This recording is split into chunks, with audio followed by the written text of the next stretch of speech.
Let me call this meeting to order. Today is February the 12th. This is a committee on Ways and Means. And if we could, Councilman Moody, would you lead us in an invocation? Thank you. Would you pray with me, please? Dear God, we come before you this evening acknowledging all the many blessings that you have bestowed upon us individually, upon our city, state, and nation.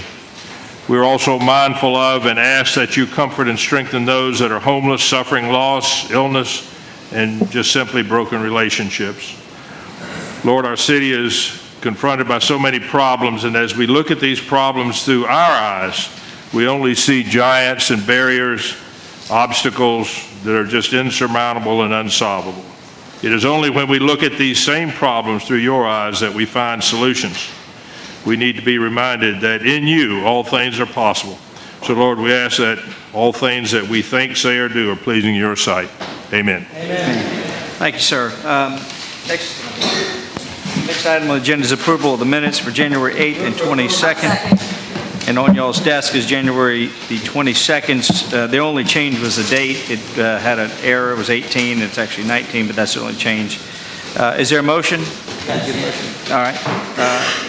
All those in favor signify by saying aye. Aye. Those opposed? The ayes have it. Item 3 is bids and purchases. Any discussion?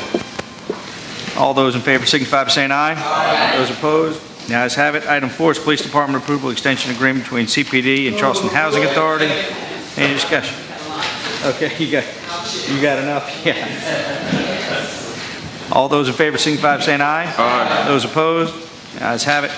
Item 5 is Police Department approval of Third Amendment renewing agreement between Charleston Dorchester Mental Health and CPD. Any discussion? All those in favor signify by saying aye. Aye. Those opposed? The ayes have it. Item 6 is public service. Second. Councilman Gregory? Yes. I know that there was a deadline that we had to meet, okay? And this is Councilman White and my pet peeve, spending money without it coming through this body, particularly when it goes beyond the $40,000 rule. I really think that we have to make sure that before they go out, that council has an opportunity to have discussion and determine whether or not we're going to support it. I mean, of course we will, but I'm talking more about a procedural matter. It really needs to come before council before we start spending our committing dollars. That's all I wanted for the record. Thank you. Any further discussion? Hearing none, all those in favor signify by saying aye. Aye. Those opposed? The ayes have it. Item 7 is deferred. Item 8 is approval of the Spring Fishburne US 17 Phase 4 Fee Amendment 18 with Davis and Floyd. Move for approval. I'll second. Any discussion? And if I could, maybe, because I would like to talk about this, item 8 and 9 are obviously interrelated. And so if it's a pleasure to council, maybe we can just discuss these at the same time. Well, I'll make a motion that we take 8 and 9 together. Okay, for thanks. discussion. All right. So with that, let me, if I could, and I don't know, Steve, if you want to maybe answer some questions for us on this, not so much as the professional services contract, as much as if you can walk us through the changes that occurred at this point. My understanding is that we have moved some portion of project phase 5 into 4. Yes, sir. And so if we could talk about what that is specifically, and then what that cost differential is that gets put into here.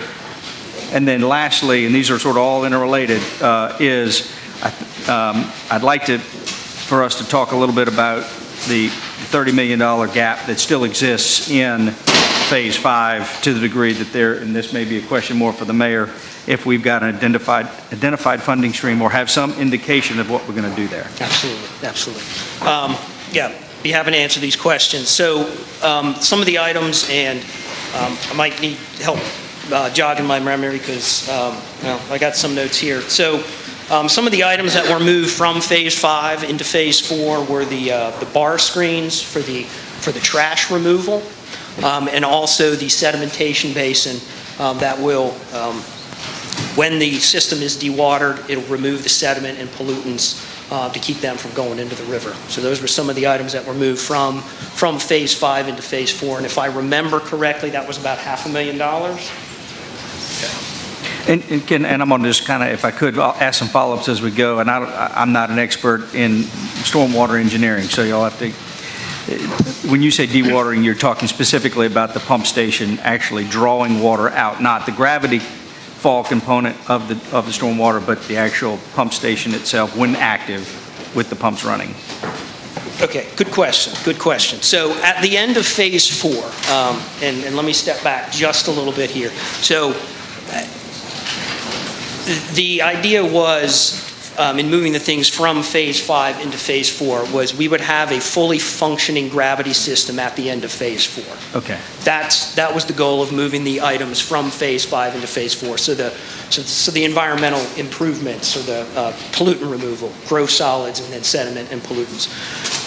And the dewatering pumps sit way down at the bottom of the wet well, about 175 feet down. And those are used to dewater the entire tunnel system. 90, 95, 99% of the time, that tunnel system will remain inundated because its goal or its purpose is to convey water, not to detain it. It's not for storage, it's for moving the water. So if we have a fully functioning system, we'll need the dewatering pumps down there to be able to pull the water all the way down in case we need to get down there into the system to maintain it or to inspect it. Okay. And then as far as Phase 5, I'm sorry. I didn't hear an answer to your question. Well, if you want to keep going, Steve, I'm sorry. I maybe got a little ahead of myself. And if you wouldn't mind repeating the question, I'm sorry if I... Whether or not the $31 million includes the pump station. Well, that's where I was headed next. Okay. And I believe the cost for Phase 4 is that's the $51.9 million contract. Right. Now the $31 million, Well, so let me go walk back a little bit. When we last spoke at this in Ways and Means specific to Phase 5, it was identified that there was a gap in funding due to overruns in cost to construct Phase 5, and that was going to leave a gap of funding in the vicinity of $30 million. Now that number then subsequently went to $40 million at some point, so it's somewhere between $30 and $40 million. And so that is a massive hole to fill. And my concern is that if Phase 5 is a critical component for finishing this project, before we write a $51 million check to finish Phase 4, I really want to make sure that we know what the end game is going to be for Phase 5. So that's kind of what I was trying to understand. Okay, and I'm sorry if I didn't completely answer that. And again, I'll reiterate because I think it's part of the answer. Again, the goal at the end of Phase 4 was to be able to have a fully functioning system so we can have it flow out by gravity. Phase 4 is fully funded. Ms. Wharton can correct me if I'm wrong here, but Phase 4 is fully funded. And now the $30 million gap for Phase 5, we have not identified those funds, but again, I'll say, at the end of Phase 4, which is fully funded, we will have a fully functioning gravity system. Nope, no pumps to move the water, but at moderate tides, at low tides specifically, the water will move at about 250,000 gallons per minute. Is that correct? So the issues that we have now at low or moderate tide will be significantly alleviated. Well, and it seems to never be our luck that we have problems at low tide. You know, we always get these massive storms come in, and it's like, oh, by the way, landfall is going to be at a king tide. I mean, that's so. Without the pump station, the impact of this tunnel system is like minimal at best, as a gravity station alone. If it hits at high tide, once the tide turns, that water will start flowing out much faster than it flows out right now. Okay. As the tide goes out. All right. Councilman Seekins? Oh, I'm sorry. Just for clarity, the 31 mil is for completion of 4? For completion of phase 51 million is 51 phase mil? 4. Right. I'm a little confused. 31 is phase 4. 31 is phase 4. Yes. Okay. And the difference between that and the 41 will go toward phase 5? If it's, because we're getting two different figures, 31 and we're getting 41. So it's 43 million overall. Okay. Okay. 31 is phase 4, 11 point something is phase 5. Okay. That's it. That's Okay. Thank you. Yep. So can I just ask a question about the whole, the gravity system working once you get it up and running without the pump system at low tide? Does that mean there's just so much head pressure that we can move water from minus 120 feet to plus 4 feet and get it into the river? Because of the elevation difference of the peninsula and the river, it will move. It's like a P-trap underneath your sink. Same idea. So when we get a pump station going, are we going to be able to pump out of there at any rate at all at high tide with the storm coming in? I mean, it's not going to go at 250,000 gallons. At high tide, it'll be about 360,000 gallons per minute. Okay. Okay. All right. With the completion of phase 4. I understand with the pump. I got it. With no pump, it's not going out at high tide. I mean, Right. it'll trickle out, right? Councilman Shea? So at high tide, phase 4 is completed, that water will just be retained into the tunnel, and do we have an idea what is that capacity? Well, the conditions will be similar to what we have today, but like I said before, as that tide turns, it'll move out much I know, but my faster. question is, we got a high tide, water's coming in, that water's going to go into those shafts, into that tunnel, I see your point. I see. and it's going to sit there without any pumps. And where's it going to, it's going to sit there? How long can it sit there? And what is the capacity of that tunnel when that water goes from the shafts? Yeah, very good question. And again, Mike Horton here with Davis and Floyd. Hope to answer that. There's been similar questions at different levels that we've done some modeling to show those differences. Actually, there is a tremendous benefit, even with the fluctuating tides, without having the large pumps in place. If I recall correctly, the design event, the 10-year design event, we'd still have street flooding at these higher tides, but you're looking at about an hour and a half of flooding as opposed to today. I think you witnessed full days of flooding with the rainfall at any given tide. This gravity capacity is more than 10 times the capacity that's out there today without the large pumps in place and without phase 5 being completed. So it's a significant upfit, if you will, or increase in the system's capacity over today. Follow up. Let me just follow up. I think what you're saying to us. So it's high tide. We've either got a heavy rainstorm of some sort or some other kind of flooding problem that we're dealing with. That water is going into that tunnel, and it's going to retain there. So it's going to be a benefit because the water has some place to go besides remaining on the street or on surface. Am I hearing you correctly on that? If the tunnel's been dewatered, it's got someplace to go. As I mentioned before, the main purpose of the tunnel is for conveyance. Right. So it'll. The water is coming down, or the water is coming from somewhere. Our streets are flooded, our yards are flooded, and this tunnel is going to have the capacity to receive the water through these shafts. And that water is going to sit there for a period of time until high tide subsides and low tide goes out and gravity is going to take its course and the water is going to seep out eventually as the tide goes down. That's what you're telling us. So what I'm asking, and I think what I'm trying to get to you to say is, that's a benefit even without the pump, because the water has a place to go that is not on the street anymore or the ground anymore. It's going somewhere. And I just want confirmation that's my understanding. Yes, the water has someplace to go. And that's someplace is the tunnel. Yes. So it's off the street, it's off the yards, it's off, and it's going to have a benefit. Yeah, as the tide turns, yes. You know, as the tide turns, There's going to be water in those tunnels all the time. They're wet. They're wet. I know that. So it's not going to be I think where you're going is when the water is sitting on the streets today, with this tunnel, will it be able to fill the tunnel up and sit there until the tide goes out? And the reality is, if it's already halfway full because it's not been dewatered, it's really not going to be a place to retain water. It's not going to take water off the street until that tide turns.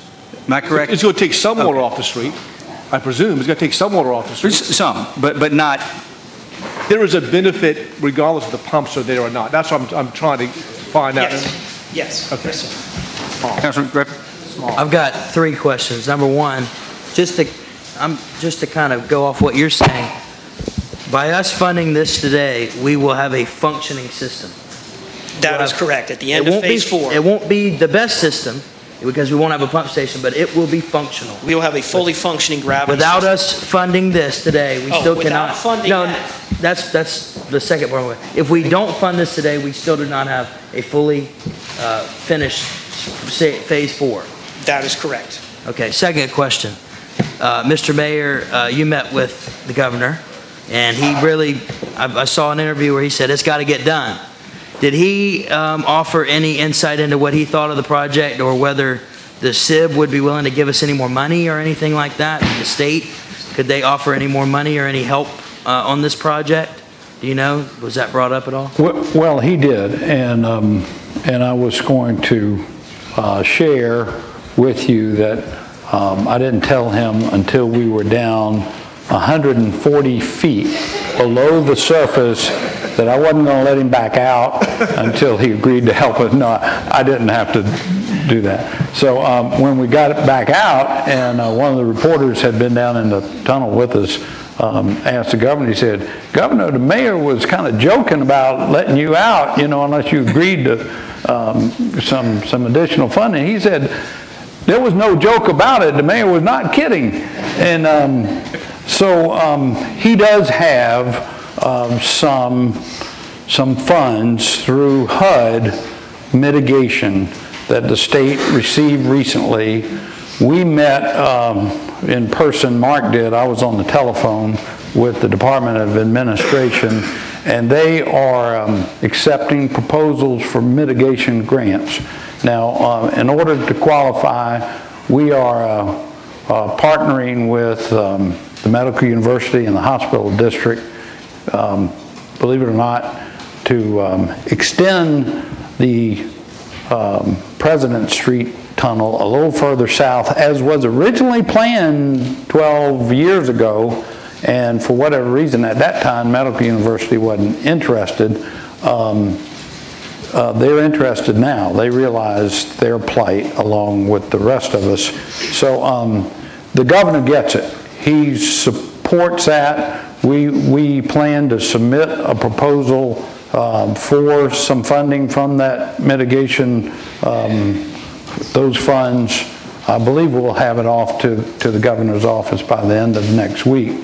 The way I view it, though, to tell you the truth, in the grand scheme of things, is that in round numbers, the shortfall of this whole project kind of falls to phase 5. Phase 4, if we approve this and it proceeds, we will have a functioning system which is more than a little bit better than what we got now. I think Mike just said the flow rate would be 10 times what our current situation is now. So it will be a huge improvement.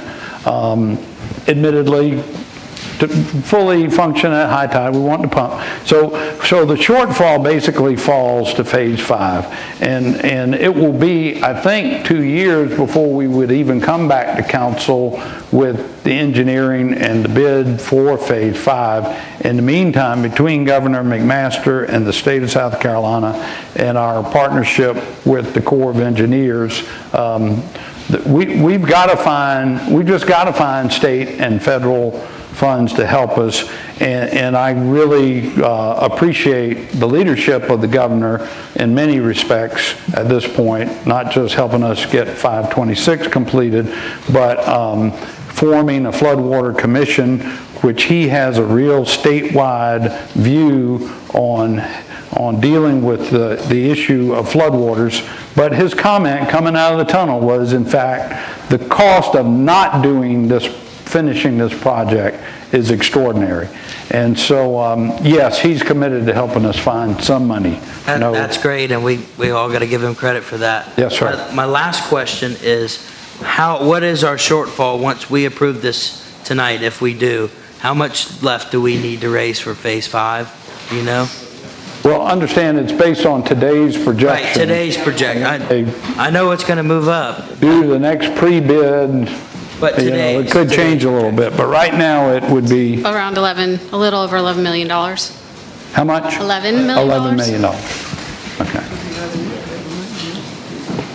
Councilor Gregory? Mr. Mayor, what's the total amount of money in the mitigation dollars that the government is talking about? 159 million. But that's for statewide uses, and he'll have a lot of applications from Nichols and these other towns that have been flooded by Hurricane Florence. So we should qualify for some, but he's got to spread it around. Councilor Wagner? Yeah, I just need to clarify that I think these are going to be yes and no answers. One, are the pumps included in the projected shortfall as we know right now? Yeah, they are. Phase 5 pumps? Yes. Okay, so we got 40 million we got to find, right? 43. Mm-hmm. And that includes the pumps. And that's what we got to find. That, I mean, 5 is supposed to end in 2 years, so we don't have a whole lot of time to go find money. Maybe we should have left him down there an extra day. No. Okay, that was the big question.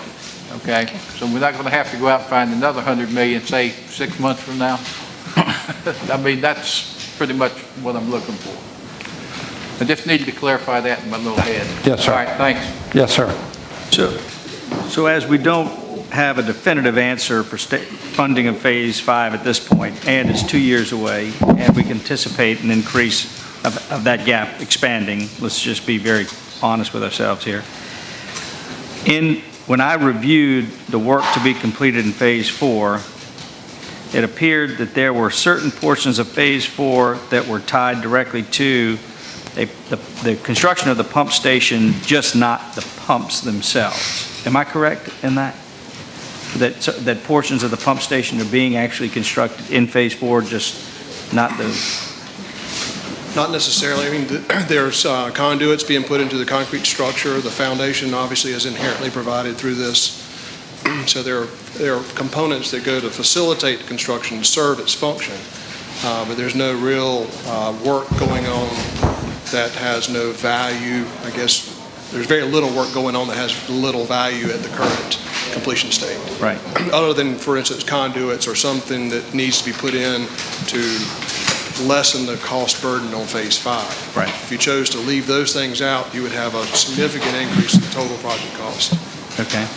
And I guess where I was going with that is, are there opportunities to do any value engineering at this point in Phase 4 to help any carryover into Phase 5 to help shore up some of that gap? And then in Phase 5, have we contemplated starting working on value engineering that, knowing the gap that exists?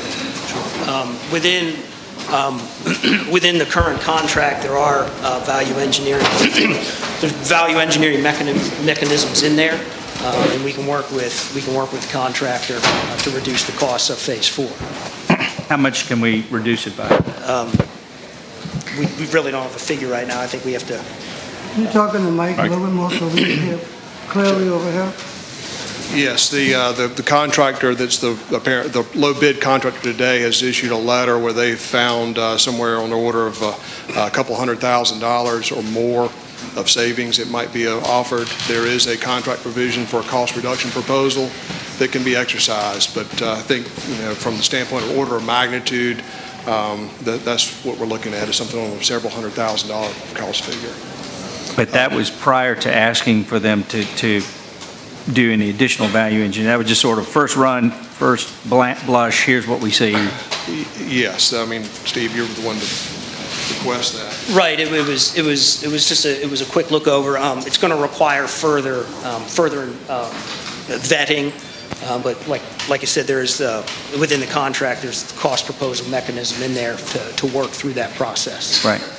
And I guess my point in asking these questions is this, is that, I think it's become abundantly clear that although Phase 4 creates a gravity system that's better than what we have today, it's clearly not what the $100+ million project was intended to do, which is Phase 5. And so I don't think there's any disagreement here that we want to see Phase 5 completed and bring this to its full capacity to handle flooding problems.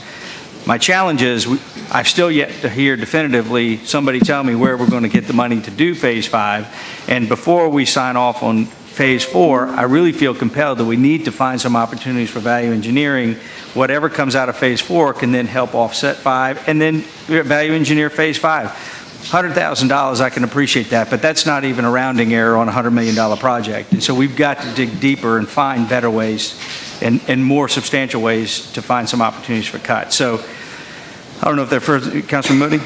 Yeah, I just want to be sure, and I think most of this is directed maybe at Amy, that I understand the numbers. I get the 4 and 5. We've moved some of 5 over to 4.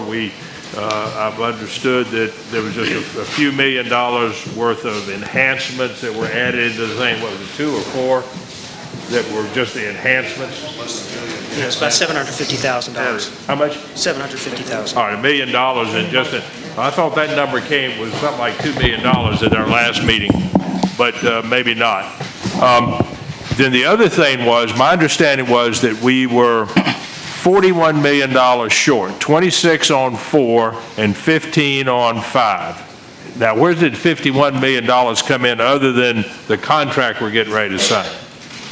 And I think that's what the $51 million is, this contract for 4. It's not the overage. It's not the overage. Well, it's not the overage. So we're still dealing with $26 million on Phase 4 and 15 or so. The number was around $41 million. Yeah, it's $43 million. Okay, yes, all right, 41. $2 million, another rounding error, Mr. Chair. Okay, so we're $26 million short on Phase 4. If we sign this contract, we got to be able to pay $26 million. Forget about Phase 5, because that's going to be a whole other project. So out of that 26, I think 17 was coming from 17.8 is drainage and 8.5 is a King Street TIF. Is the King Street TIF, okay. Well, this is 18.4 drainage fund. That's the total project, but with what we had to, there's a reason for that. Okay. So, but it's 17.8. So to fund this $26 million, we got 18.4 out of the drainage fund and the rest of it out of the TIF. That's right. What bothers me about that 18 out of the drainage fund is 2 things. Number one, we got a whole long list of projects that are in the queue already for drainage all over this city. And what you told me earlier was that those projects that we have in the queue, that there's money left in there to fund those projects over some period of time here. So we're not going to, anything that's in the queue is going to be funded. That's right. The problem is any new stuff is where we're going to get the money. So if the governor can come in and provide some of that 18 million, does that mean that we can then start getting some more projects? Yes, it would free up the drainage What kind of time frame is that that we won't be able to put any new flood projects in? We did that through 2023. So, all right, so we're talking 4 years. So we got 4 years out that we have no money to take on any new project. That's a problem. And we haven't even talked about number 5. But having said all of that, what about some of the other, I mean, I'm thinking specifically about like the Calhoun West project. I mean, we got $6 million set aside for that. Would that be available? Because that project is way on out there somewhere. Is some of that kind of money being available for something like this? I mean, can we move some other stuff around? I'm concerned that we're locking ourselves down for a long period of time here with no new projects. we can, but depending on how much, because we're already under contract with Davis and Floyd for Calhoun West, and how much that cost us. If there were some If we didn't use all of that $6 million, then yes, some of that could be diverted to another project.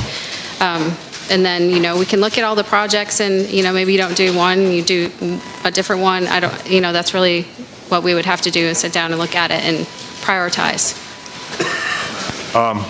So the only other question, I appreciate this couple $100,000. One of the things that some of the questions I asked was whether or not we would have any value engineering or any value in just asking for a third-party review of this thing before we went further. And I know we're somewhat up against a time frame here in terms of agreeing to this contract. But I'm kind of leaning towards supporting this contract with this stuff, but I know that I'm going to have to go to my constituents and everybody else be ready. We got no money to do anything else. I think I had Councilman Waring, then Griffin, and Councilman Mayor. I'll come to you. Mr. Mayor could go before me since I've already spoken. Oh, okay. Councilman Waring. Thank you, Mr. Chairman. I don't think we've sacrificed enough. Mr. Kirk, I think you told us we had 16 or 17 enhancements to the project. What of those enhancements can be eliminated to reduce costs? I got to be frank, $200,000 on a $180 million project, that's an insult from a value engineering standpoint. Can this project, as originally envisioned, be done successfully without doing some of those 16 enhancements? That's a yes or no. The enhancements are for serviceability, operability, and maintenance. I understand that. Those are... I understand that. But if those enhancements weren't done, would the project still work? The lifespan of the components that we're putting in that are those enhancements would be significantly reduced. One of the things you said earlier, Mr. Kirk, in another meeting, in our last meeting, was you went to a thicker grade of, let's say, steel because of the Calhoun project, because of maintenance. We never got any information saying how much. I don't remember any real big numbers coming through here that were eye-catching on the Calhoun drainage project because the steel was not thick enough to carry the water over that period of time. It might be nice to have a thicker grade of steel, okay? But can the original steel that was envisioned in this project suffice? That answer hadn't been provided to us. Every enhancement or change order, not a change order, but changes to the scope of the project, and that's what you all told me that an enhancement is. From listening to you, they're still in place. We hadn't seen a side-by-side to say, how much did those enhancements cost? They are on the table for the value engineering. We were talking about value engineering, and we heard today that after, December, January special meetings, now we hear that value engineering rendered $200,000. And our CFO, Ms. Wharton, much as we love you, we need more information on what this $18 million out of our drainage project is costing us. As a council person sitting here, I don't know what projects going out 4 years that will be eliminated. For example, for some reason I don't think this is on there, but the $5 million to do King and Hughie. If that's one of the projects that's going to be eliminated, I know it's not, but for example, we would have the right, we would have the right to know that, okay? Because we would vote differently. We've got projects since 1984 that were not funded in this city that we know, as a matter of fact, Davis and Floyd did that study. Council members, just like myself, and the mayor, just like the one sitting there, we didn't raise taxes to generate the revenue to put those fixes in place. We got people flooding right now because the ditch is clogged or the pipe is too small or a combination of both. Now, what is the sacrifice that this $18 million that we are advancing on this, how many of those people are going to continue to flood because gravity flow on a ditch or a pipe is too small. That type of information isn't being provided to council members before we vote this additional $26 million, and we have a right to know that. We have a right to know what is the cost of these enhancements that we've been asking for 6 weeks that we haven't gotten. So I'm not ready to vote on this. So I'm in on that one. You know my feeling on that. Mr. Mayor? So thank you, Mr. Chairman. I did want to address this kind of overarching issue of no new projects and funding. And respectfully, Ms. Wharton is referring to the drainage fund.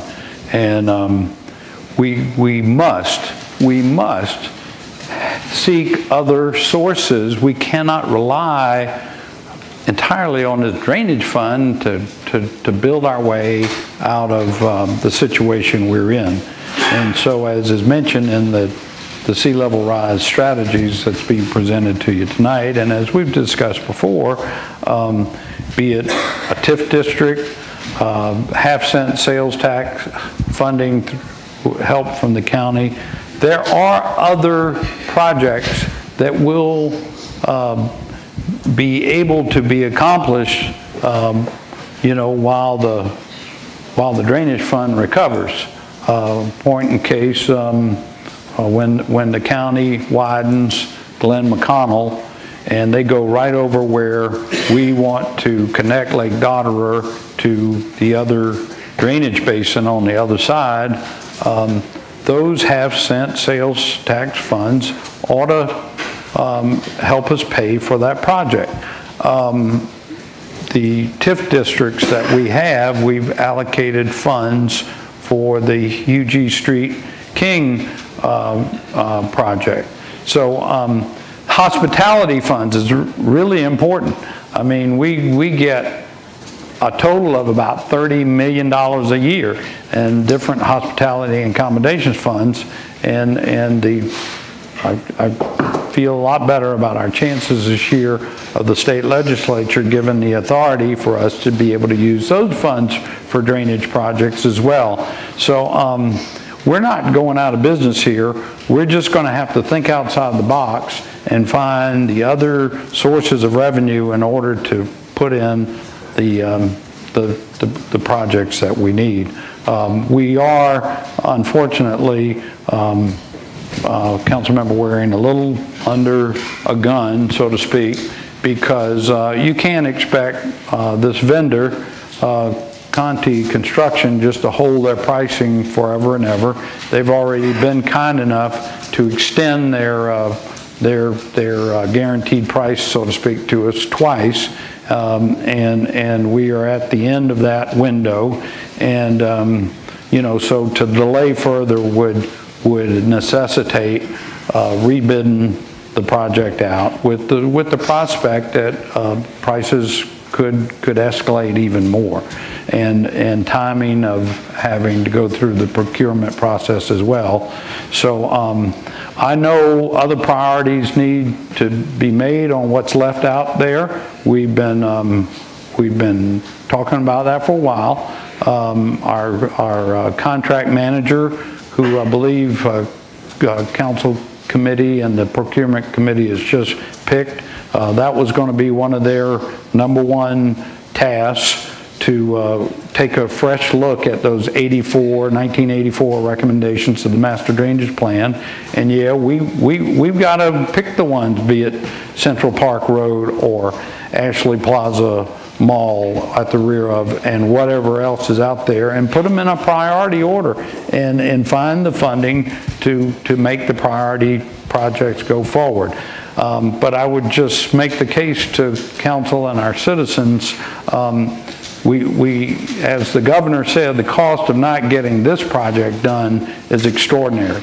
And the impact on 650 acres on the west side of the peninsula, importantly, the main thoroughfare, the Septima Clark Parkway, the impact on mobility the impact on the hospital districts. It's just that important. Phase 4 will get us a functional system and much improved over what we got, and it's the pathway to the final completion, and I would ask council to support this matter tonight. Mr. Chairman, a couple of those things were directed at me. I would like to respond. For example, the Calhoun West. Yes, sir. $6 million in that bond that was issued in 2012. The program of work can be amended, and the majority of that $6 million can be transferred to this process. We know Calhoun West is going to be more than this project, and we don't have those dollars. Yes, sir. We're going to have to wait to get the funding on that. It makes sense to take $6 million from Calhoun West, $5 million, $4 million, put that to Spring Fishburne, and allow more monies to go west to the peninsula.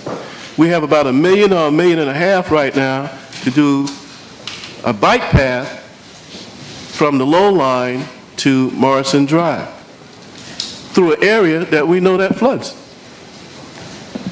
That $1.5 million could go towards Spring Fishburne, towards this $18 million, leaving more monies to go towards projects west of the peninsula. And let me define west of the peninsula: West Ashley, James Island, Johns Island, okay?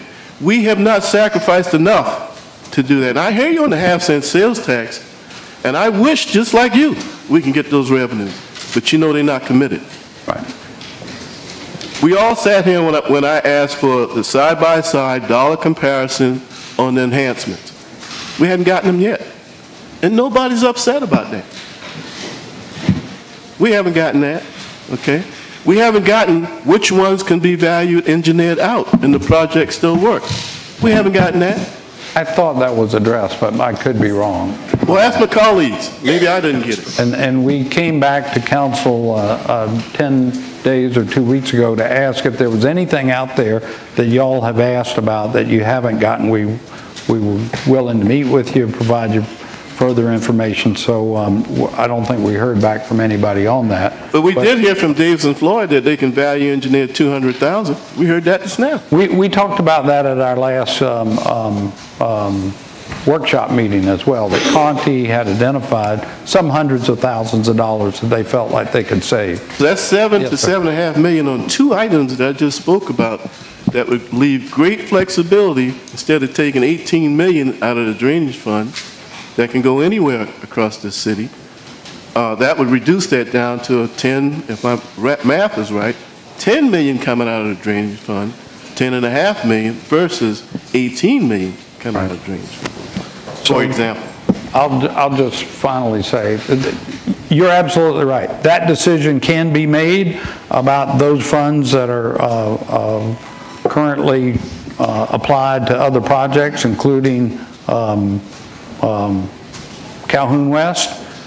It has other implications, and so I'm happy to bring that to council at the next meeting and have that decision made. All right, I got Councilmember Griffin, then Moody, and then Seegans. I think that it would be at least proper for us to see what those implications are. I wrote that down on my page, 6.2 million 2012 stormwater bond. I mean, we're talking about a project that we had a price tag on that's exceeded, and we have a project that hasn't even started yet. And so what's more of a priority? I mean, we talk all the time about the limited revenue sources for programs off of the peninsula, for areas off of the peninsula. And unfortunately, you know, I know the arguments can be made, oh, well, we just passed a TIF for Church Creek. That TIF's going to take 10 years to do anything. And so we've got all these projects all over the rest of the city that have to be done, and we're going to be struggling to find the money. We're going to have to be begging other entities like the county to give us greenbelt funding or half-cent sales tax or whatever. I mean, I don't see how we could put our fate in somebody else's hands. And so, I mean, I'd like to at least know what the implications are, because, I mean, just like, for example, how did we, 8.5 million out of the King Street Gateway TIF, could we have used a little bit more money than that? No? Not possible. Okay, so, you know, I at least want to know. I want to know what the implications are, $17.8 million, right, out of the drainage fund. And that just hurts. It hurts big time. There's got to be other ways to do it. And what if the governor does give us some money back? What's going to happen then? Are we going to be able to put that funding back into our stormwater fund, or are we going to have to use it somewhere else? Because if we're appropriating the money out of the drainage fund today and we find out in a few months that the governor is going to give us a grant or some money, then what would we do then? I mean, what would our game plan be there? Would we be able to take that money back out of the drainage fund that we're appropriating, or we'd have to use that money that he gives us towards something else?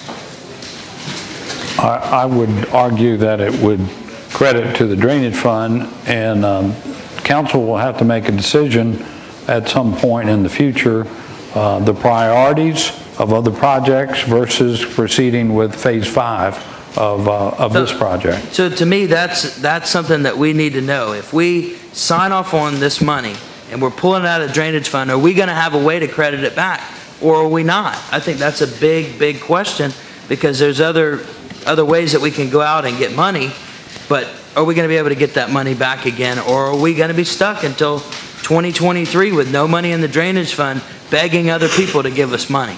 And I just don't think that doesn't say successful city to me. I'm going to go, Councilmember Jackson. She hadn't spoken yet, and then I'll come to both of you. Councilman Lewis, okay? I guess I really appreciate the way that, this group builds on the ideas that we share and gets to a place of appreciating that we have some options and some ways of looking at funds that are a little more fungible that maybe, we've been directed to think about them. But to be honest, we have a decision right now to spend money that is a critical path. I mean, I personally would never say that we have to not do this in order to wait to figure out if we can have some credit that comes back to the $18.5 million that we know we can pay for out of the drainage fund. We're not going to stop doing this project. We're too far in, and we need the outcome, to too great an extent. So I really think that everything that you all are brainstorming about are great ideas, and we should hold those thoughts and make them work. I understand we're going to be doing a stormwater budget in another month or so, and that's where we should be looking at what our priorities are. But this is a priority, and I really think that we should be voting on that fact tonight and let these gentlemen go off and serve the city with this project that we have to have. Councilor Lewis. Mr. Mayor, have you got a commitment from the Army Corps of Engineers for any monies, or are you just talking to them about trying to get some money? So it's a process, and there's no guarantees. Just like deepening the harbor of Charleston to 52 feet, there were no guarantees that the federal government would help fund the deepening. They are, but there was no guarantee. But the first thing that had to be done was the Army Corps of Engineers had to vet the project, design it, and have it ready, so to speak.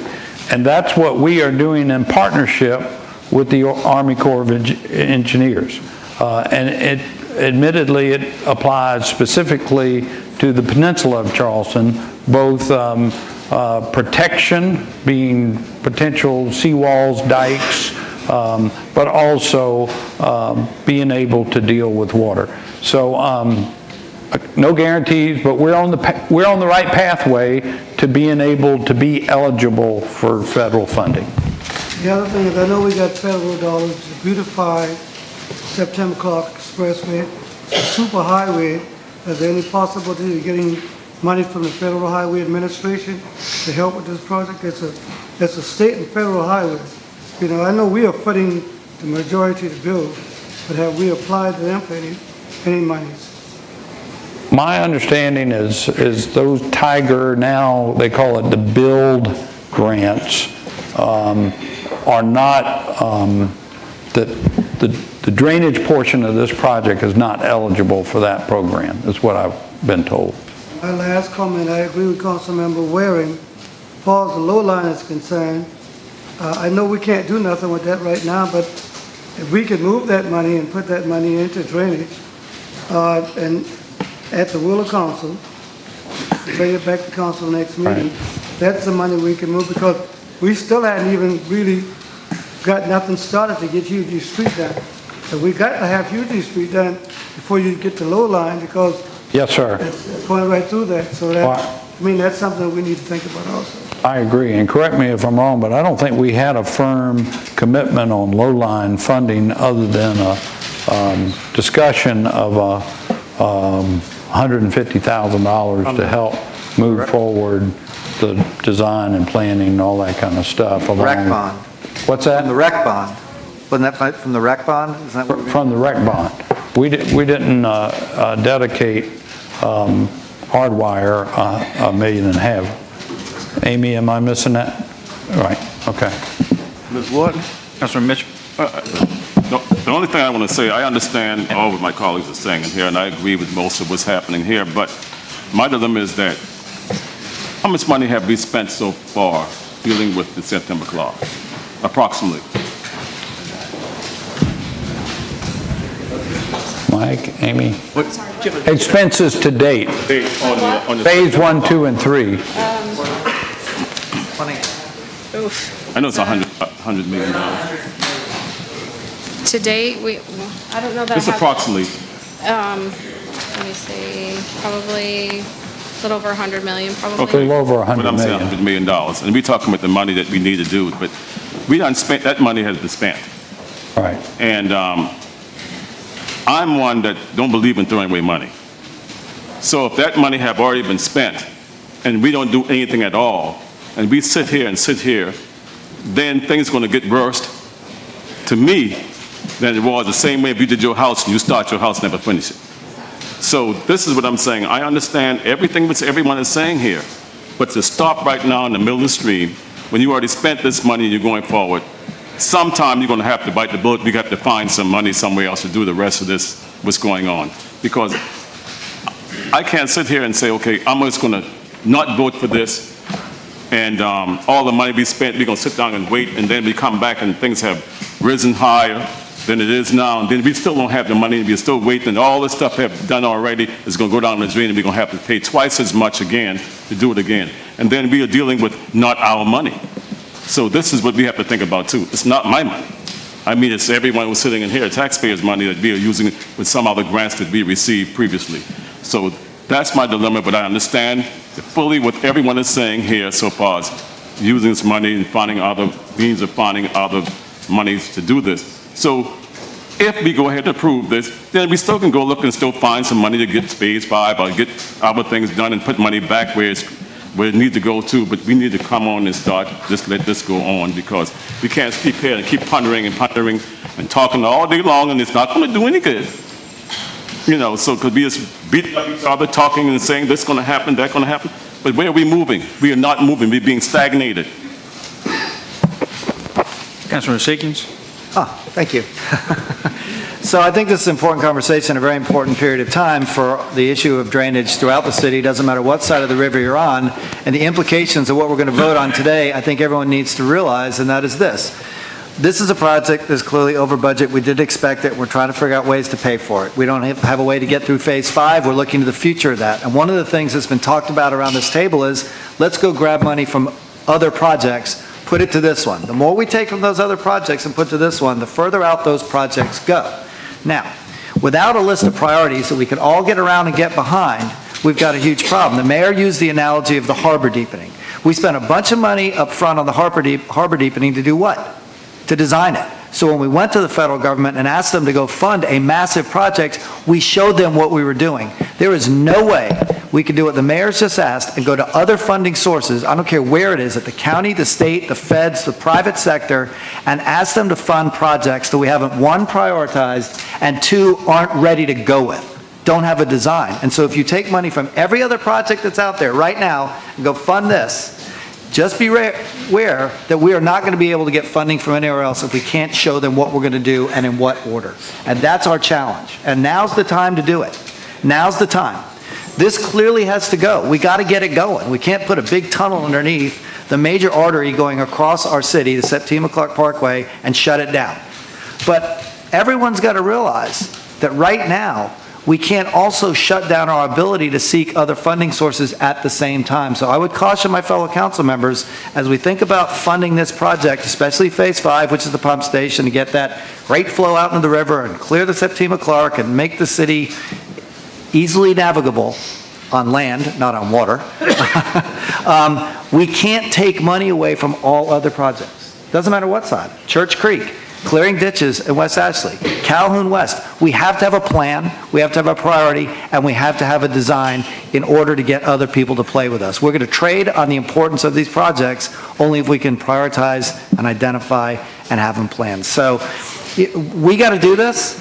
It's painful, but we can't shut everything else down to do it. So I would just be careful about that as we think about going forward, because we can't wait to 2023 to ramp everything back up, look for money to design, prioritize, then we're looking at 2030. And I see Mark Wilbert in the back shaking his head in the affirmative, not the negative. He's the one who's dealing with this every day, and I think he would agree with that, and we're going to hear from him some more tonight. So priority, and don't shut everything down on the design side if, Mayor, you think there's any hope that we can get other people to write us a check to do projects in the city of Charleston, no matter where they are. No matter where they are. So, Councilor Moody. Thank you. Councilman Greg, glad to have you.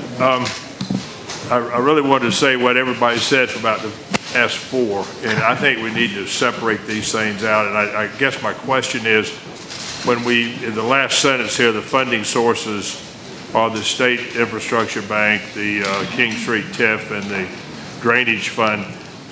Does that lock in those? Can we put something else in there that doesn't commit that drainage fund but makes it available? I mean, I think we've got to go out, and my colleague over here from downtown, when he says we got to keep all this money so we can plan these projects, so far all those projects are leaving money to be planned downtown, but we're taking out the drainage fund as everybody else's. So I think we need to have a conversation around that, about how those priorities are, exactly how that money is being spent. But I think we also need to move ahead on this phase, go ahead and get this thing at least functional as a gravity flow project, and get it to that point, figure out how we're going to come up with this $18 million, and not just from the drainage fund, but whatever, and try to put together whether we can go back to the SIP, whether we can go back to the TIF, whether we can go to the governor, all those things, whether we can take it from some of these other projects, all of that's on the table. And I don't know what words we need to do to say that, but that's what I would like to see on this, and then approve the thing and move on. But we need to have some special time on those priorities. All right, I got Councilman Rashid, then Wagner, then Gregory. Thank you, Mr. Chairman. I think to boil this down to something very simple, what we have is a project that's too big to fail. And that's what I think Councilmember Mitchell's talking about. We've invested so much money and so much time in this thing, we can't let it fail. And what we're doing, in another simplistic term, is we're robbing from Peter to pay Paul. That's what we're doing with taking this money from these other projects. And I feel Councilmember Waring's frustration with all of this and our concerns, particularly with West Ashley. How is this going to impact our projects over in West Ashley? And that's an issue. I've got in my mind this photograph that was taken in, I think, around July 20th, when we had that heavy rain and those motorists were stranded on the Septima Clark roadway. And that was because the project's not functional. And that's going to happen again. So I don't like it. I'm not happy with all of this. What I want to see happen, that we vote on this thing and we approve it, but I want communication. I mentioned this to you before, that we need to have communication with our Public Service Committee so that we get regular updates on this project and all other major projects, and it should be a built-in policy that comes before committee. We know what's going on. And when Councilmember Waring asks about enhancements, we get an answer about enhancements. When we get a question about overruns, we get a question about overruns. And we're told about this stuff in advance, so that 10 years down the road, or 4 years down the road, or 3 years down the road, we're not blindsided by a project that's too big to fail, and we're caught with the price tag on this thing, and we got to pay the bill. So I want a commitment that if we approve this thing tonight, which I hope we approve it, that we get regular updates before the Public Service Committee so we know what the heck is going on. If it's good news, great. If it's bad news, I want to be advised of that in advance so that we're not blindsided. Because I feel, honestly, that we were just blindsided by all this stuff. And that's sort of the frustration I think some of us are expressing, that we're operating in the blind a little bit with what's happened in the past, and we're operating in the blind and on faith of what's going to happen in the future, particularly with these projects that we don't know how we're going to fund down the road. So I'm going to support it with those caveats, that we have better communication. Are you making a motion that the Public Works and Utilities Committee be getting a monthly update? I so move. Chaired by Councilman Waring. If you're making that motion, I'll second it. I make that motion. I'll second the motion. Is that an amendment to the existing motion on the floor? Right. Okay. Absolutely. All right. I think Wagner and then Gregory. Yeah, the more I hear, the more I'm convinced we have zero choice in the matter, guys. We have the money. We either stop the project or we go. That's our choice. We have the money to do phase 4 and to fund this item. If it gets killed trying to get the money for phase 5, then, you know, we have to tar and feather Steve. I mean, just to start with. I mean, you know, just joking, Steve. But we won't feather you. But I can see no way that we can say no here. What we can do, we can say yes. I'm really excited about these enhancements because about 6-8 weeks ago, we were told one of the enhancements was taking something that we had put in 2 years ago out and putting something better in. That was an enhancement. In the world, in my contract law, that's not an enhancement. It's called a latent defect, and guess who gets to pay? It ain't us. We don't pay to fix somebody else's mess up, whether it's Davis and Floyd or the contractor. You know, I don't know why we would. But somebody put the wrong thing in, making it a requirement to go fix it. And that's not an enhancement, guys. That was an unknown defect when it was put in to us and our contract people. Then that's why we have great lawyers. So I see the money is here. We can't stop the project that I can see, but we can sure not get blindsided again by the overage. And I think what my colleagues are saying here, keep us abreast of the money and what progress we're making on getting the final funds. And if we can do that, we've got a year or so, and then we can really ratchet it up. There'll be a new council by then.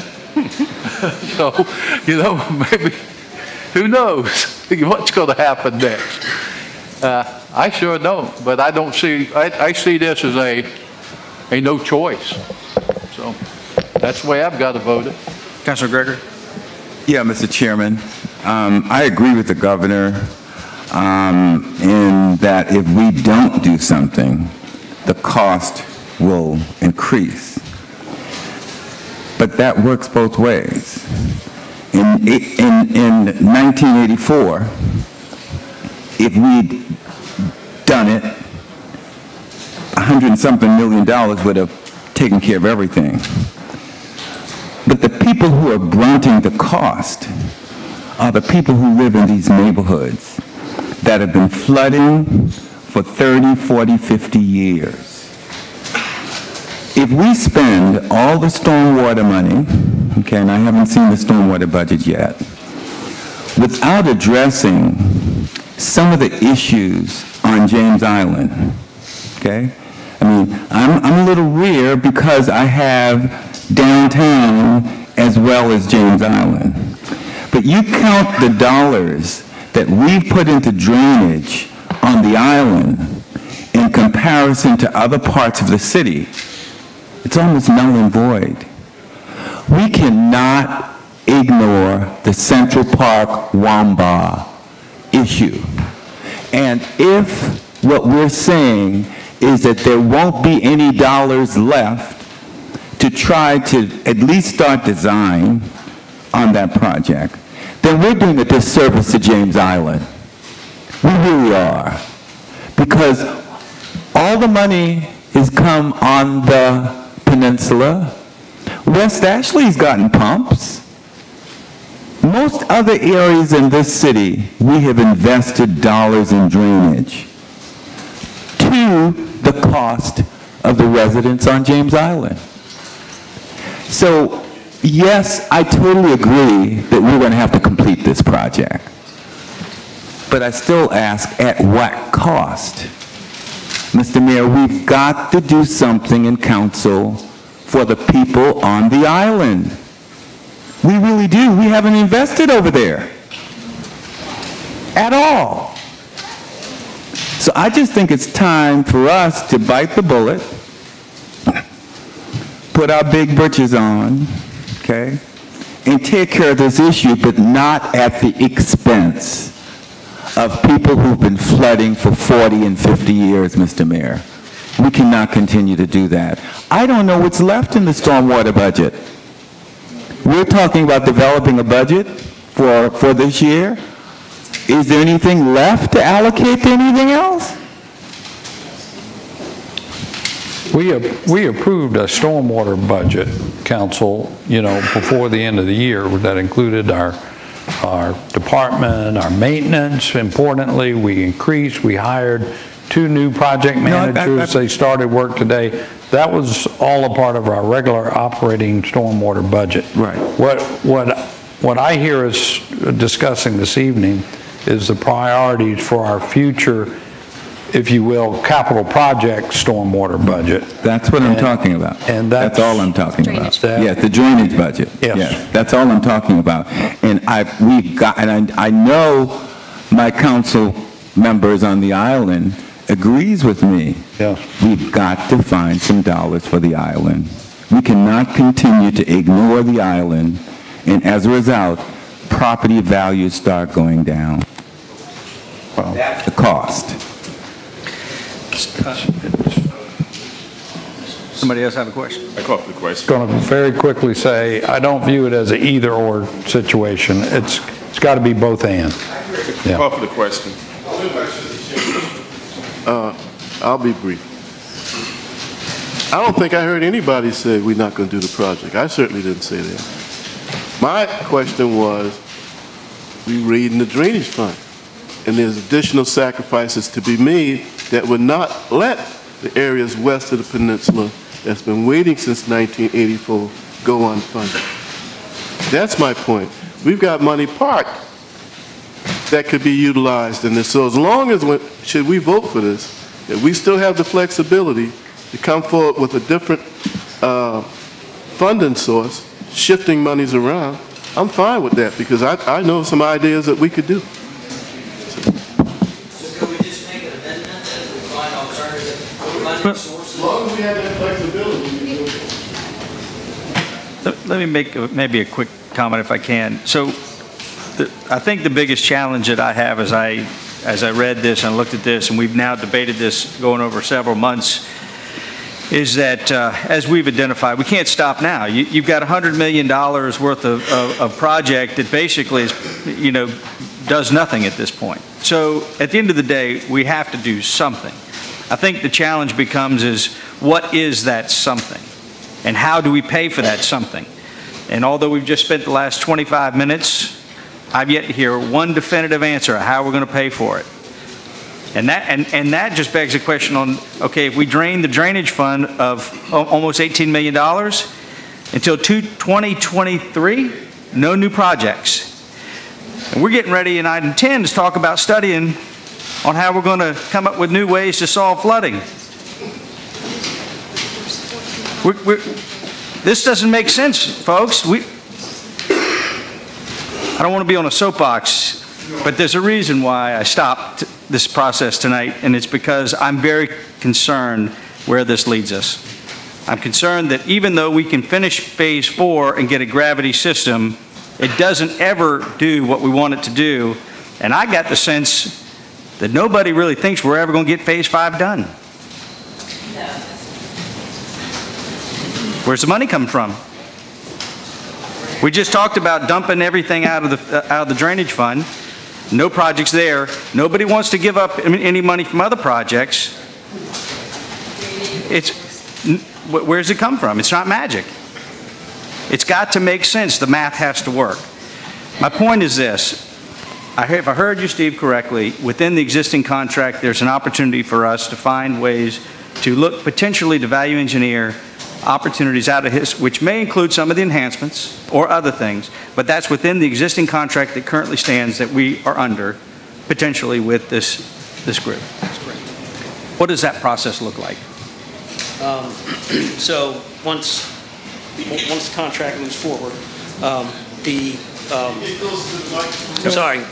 once the contract moves forward, once it is awarded, the contractor will present some value engineering, present a cost savings proposal to the city under the CE&I contract. The design engineer will review those cost savings proposals, fully vet them as far as whether or not they are acceptable, whether they are not acceptable, and then the cost savings is split between the city and the contractor. So there's some gain for them if they, in fact, find some ways for us to... Yes, sir. Okay. Well, that's certainly, in my opinion, if we're to move forward with this tonight, that is a must. That's no questions. We've got to institute that process immediately before this project really gets completed or moving forward through phase 4. And I do think, and I heard some other conversations about finding alternative sources, I'm very concerned of draining the drainage fund. For the future, we talk about that a lot of the problems that we have in our neighborhoods are because the drains aren't wide enough, they're clogged up, we need check valves. This is the stuff that $18.5 million can help fund. And we're getting ready to write a check to say, but not until 2023. I think we really have to consider those two things. So I don't know if somebody wants to entertain a motion to amend their motion, but I think we need to make sure that those two components are included in this if we press forward. Can you restate that? I had my hand up for long. Mr. Chairman, I think we could just add some of that 18 million. Those are just some of the sources that we need to add and other sources that may be available. Right. I mean, that was really my point. We need to not lock it in with just these three, but to add a caveat wherever else we can find this. Who made the original motion? I made the motion to amend. Councilman Shea. No, the original motion was made by Councilman Mitchell and Councilman Seekins. Mitchell and Seekins, okay. The amendment was made by Councilman Shea and Councilman Lewis. Okay, and Shea. Monthly updates. Right. I'm amenable to amend my motion to include, I think, Rudy said it best, a lot of funding sources for this work or the state, whether it's listed on that last sentence, plus any other sources available. Any other sources that we can identify. And I would ask that you would also add, if you would, that we will institute value engineering with our contractor immediately upon agreeing to move forward with this contract. Okay, Councilman Lewis? And to second his motion, I will amend my motion from once a month to every 2 weeks when Public Works and Utility meets, they need to get an update on this project. That needs to be an agenda item until we complete this project. Okay. All right. It needs to be. And then I'll call for the question, I promise. Thank you. We almost need to put an ad hoc committee together on the other sources to work out and work with Ms. Wharton with some of the other funds, as I call it, sacrifices can be made, not to deplete the drainage fund. It worked very well with the budget. I think it could work very well in the budget. So, and I would agree to that, and it could be that we reconvene the budget committee to review this one item, and I don't know if that's out of order or not, but if we make that part of this motion, that group would be. We make that part of this motion if they would so agree. Thank you. Yeah. All right. So we'll amend it. The ad hoc budget committee will reconvene to review the funding sources for this outside of the SIB and the TIP money. Thank you. All right. All right, all those in favor signify by saying aye. Aye. Those opposed, the ayes have it.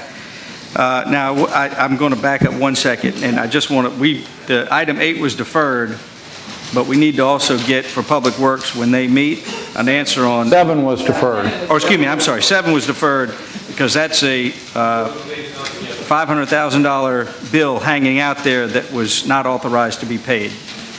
And that needs to, I think, go back to Public Works and get some answers on that. But I won't hold us up tonight for that. All right, number 10, Legal Department, that's approval of memorandum of understanding between Historic Charleston Foundation and City of Charleston, not to exceed $225,000 for the Dutch dialogues. All right, any discussion? Councilman Shealy? You know, I've been a fan of the Dutch dialogues, but we've got, you know, in the Church Creek Drainage Basin right now, we did this Church Creek Drainage Basin study, of course, and, you know, number one on that thing was that we needed to put in storm surge gates on there. It was going to cost $1.5 million. We still don't have any idea where number one's going to come from. Now, Councilman Griffin did a great job of being able to bring us some money to do one of the phases in this Church Creek study. The Dutch dialogues, as much as I like them, are just another study. And we're not completing the Church Creek Drainage Basin study that we've got right now. We need to allocate our funds to go, I mean, here we are, we've depleted our drainage fund. We have no idea where our money's going to come from on the study that's already been done. Now we're going to pay for another study. Now I understand that, you know, Historic Charleston Foundation is going to do some matching and everything. We can't afford another study until we start moving forward on the studies that we've completed already. Councilman Shealy, somebody's finally listened to me. I agree 100%. Councilman Moody. Well, I was kind of going to say some of the same things. I thought this was kind of a weird agreement when I read it, because it didn't say what the total cost of this was going to be. I don't know whether this whole thing's $1 million or what. And I don't know, it may be $250,000 and we're paying $225,000. I don't know, but somebody else is going to run it and we're putting in $225,000. So I wasn't sure. To me, it was just a weird agreement, in addition to being another study. I mean, the last time we did something like this, it was the West Ashley revitalization, and it was a $350 budget item that cost us $500,000, and we went and got some folks outside to pay for it, and it seemed to make it okay, but it wasn't okay. But anyway, I got some questions about this whole operation. Mr. Mayor? So this memorandum of understanding with a very fine partner, the Historic Charleston Foundation, is designed to have them help us carry the weight here a little bit, carry the burden. And I'm pleased to share, well, let me first say that the total cost is right at $425,000 for this endeavor. Already, the Historic Charleston Foundation has pledged $25,000. Medical University has pledged $25,000. The Nature Conservancy has pledged $25,000, and some of these we've actually received the funds, and Charleston Water System has also already pledged $25,000 as well. So we got $100,000. There's a couple other anonymous donors that have also pledged money.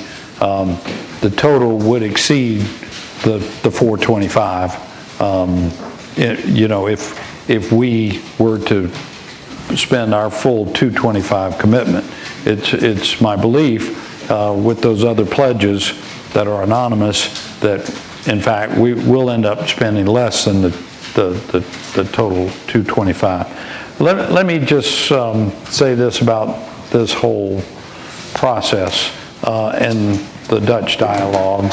And Councilmember Gregory and Seekings, of course, went with me on the trip to the Netherlands. It's really a different mindset of thinking about managing water And frankly, the Church Creek Drainage Basin is a perfect example, because we did a fine study with Weston and Sampson, and from a engineering point of view, those are all great recommendations.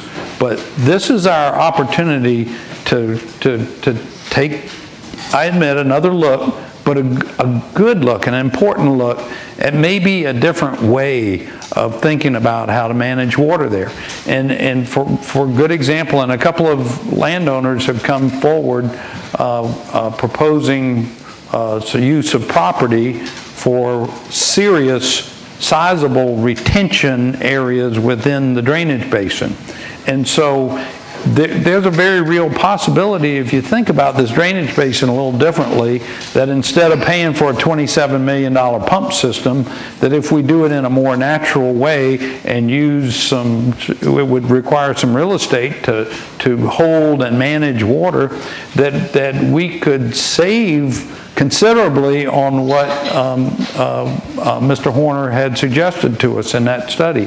And we have the opportunity, in fact, to do that now that we've proceeded with the purchase of almost 42 properties that we'll be tearing down soon, to create other areas where that kind of retention and other uses, another way of thinking about solving this problem.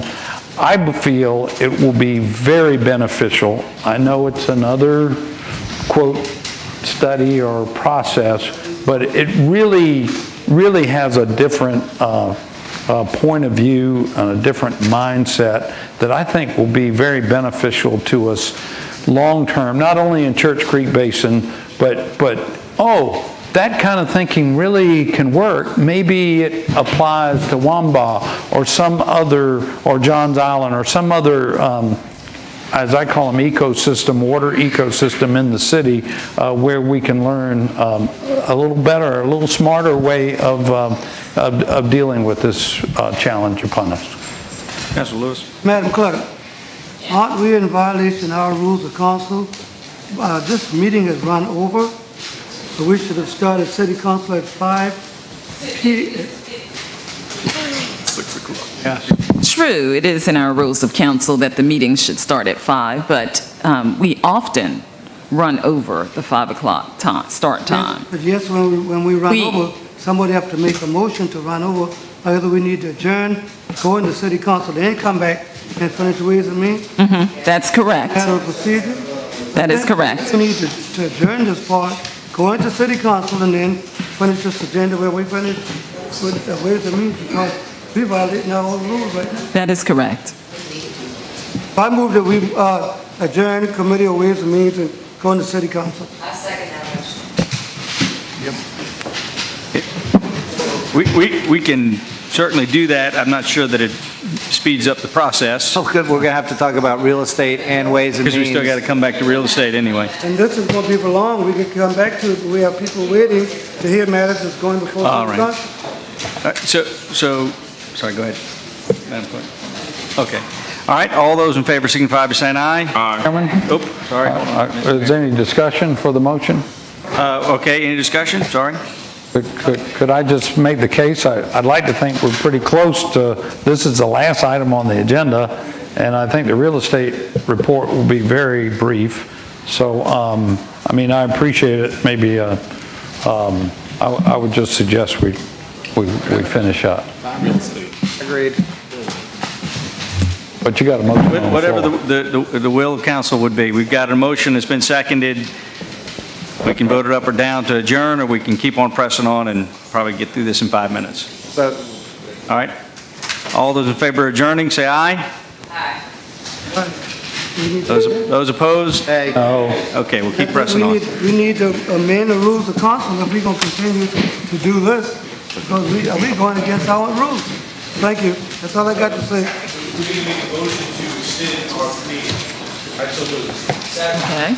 All those in favor signify by saying aye. Aye. Those opposed? Nay. All right. Yeah, ayes have it. All right. Any further discussion on item 10? Councilor Waring? I do. Mr. Mayor, And I understand and agree with the other sources that you've gone to. But I hear Councilman Shealy. Can we go to the Davis and Floyds and some of the engineering community to help contribute towards some of this Dutch dialogue as opposed to... They're all a part of it. They really are. No, I'm talking about contributed financially for it to occur.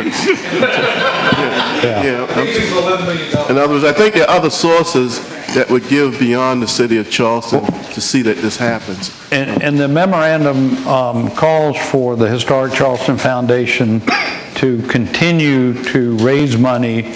If we raised $425,000, for example, it would cost the city nothing. I don't expect that to happen, but it's they have a couple of very strong prospects that are interested in major funding for this initiative. Well, by my calculation, I think we're already up to 3, if not 325. That's right. So, I mean, we're only going to be in for 100 at this point.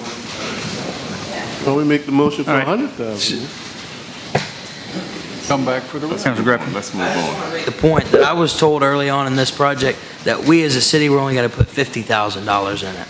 So to hear that we're putting 225, I think that's a drastic. You didn't tell me that. I heard it from somebody else. I didn't say you did. Thank you. So if I just, because I do want to move us along, make one quick comment, then I'm going to call for the question. Y'all know my opinions and studies, and we've studied until we can study no more, in my opinion. And in reality is, we've now studied Church Creek. We've got the Army Corps of Engineers study. We're talking about doing another study. We study. It's time for us to start doing and stop studying. We're going to find out that they may have some great ideas that we can't afford. So why don't we just take the money and go fix some of the things that we know that we have problems with? My comments have nothing to do with Historic Charleston Foundation. That is tremendous that they're willing to partner and participate this way. A private group willing to come in and work with us is tremendous in raising money for something like this. So at no means should my comments be taken against the Historic Charleston Foundation, their willingness to participate. But I just can't simply continue to support doing more studies. All right, I'm going to call for the question so we can move on, if that's all right. Just want to point out, we did budget this in our budgeting process at the end of the year, the full 225. And I argued against it then too. All those in favor of the study for the Dutch dialogue signify by saying aye. Aye. Aye. Those opposed? Nay. Nay.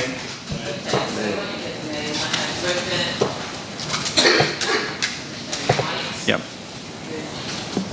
Moody. Shealy. Lewis.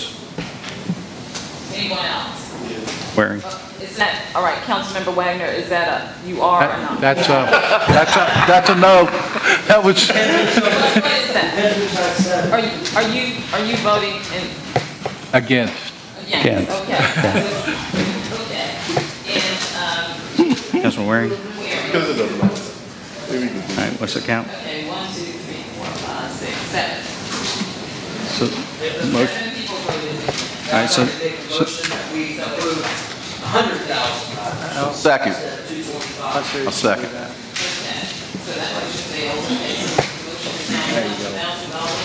that in order? Are we all right to do that? Well, I think so. And he said. How about 125? 120. Thank you. Thank you. All right.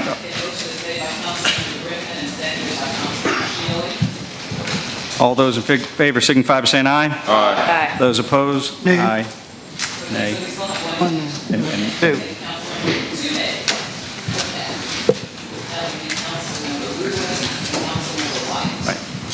Okay.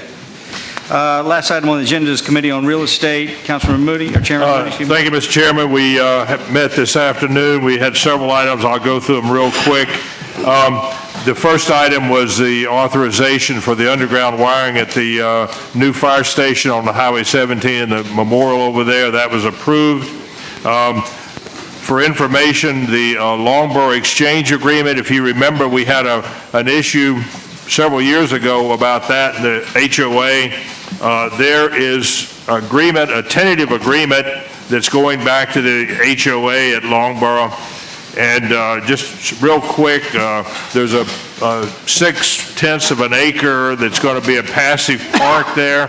It'll be maintained and policed by the city. There'll be very minimum parking, but there's no reservation. It's not reserved for the public or the homeowners.